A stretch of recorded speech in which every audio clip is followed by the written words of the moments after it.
Rasululloh doimo tabassum yurardi. Qarang, yuzlaridan, chehrasidan tabassum arimas edi. Qop-qora soqollik, qop-qora qoshlik, kamon kabi, yoy kabi uzun, ko'zlarini qorachig'i oqidan ajralib turadigan, qop-qora soqolli inson bo'lganlar. Peshonalari keng bo'lganlar deydi, yelkalari keng bo'lganlar, bu go'shtlari bo'g'inlarning oralari go'shlik bo'lgan deydi, barmoqlari go'shlik bo'lgan. Badanlari tuksiz bo'lgan.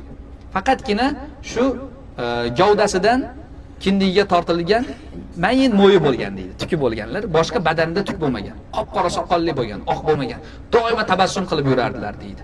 Yuzlari oq bilan pushti aralash bo'lib turardi deydi. G'azablangan paytda peshonasining o'rtasidan deydi tomiri ishib chiqardi deydi. Shu yerdan bilardik Rasulullohning g'azablanganini. So'kkanidan emas. Rasululloh so'kmagan bir o'rtasini. Yosh bolani ham, ayolini ham, boshqasini ham so'kmagan. G'azablanganini deydi, qizargan paytda peshonasidan tomiri izi chiqib turardi deydi. O'shandan bilardik deydi. Oldiga egilib yurardilar deydi. Katta-yu kichikka birinchi salom berardilar deydi. Biror sahoba Rasululloh sallallohu alayhi vasallamdan oldin salom berishlikka muvaffaq bo'la olmasdi deydi.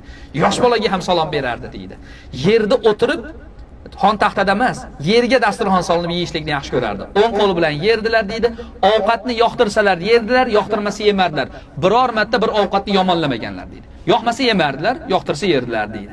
Keyin payg'ambarimiz sallallohu alayhi vasallam yonboshlab yotmardilar, ovqat paytida ham yonboshlab yotmardilar deydi.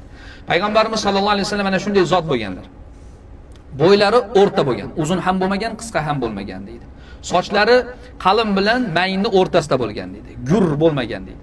Vafot etganlarida Oysha onamiz aytadi, boshlari va soqollari bilan birgalikda 14 tagina oqni sanay olganman deydi. Ya'ni qop-qora bo'lgan holatda bo'lgan soch soqollari payg'ambarimiz sallallohu alayhi vasallam.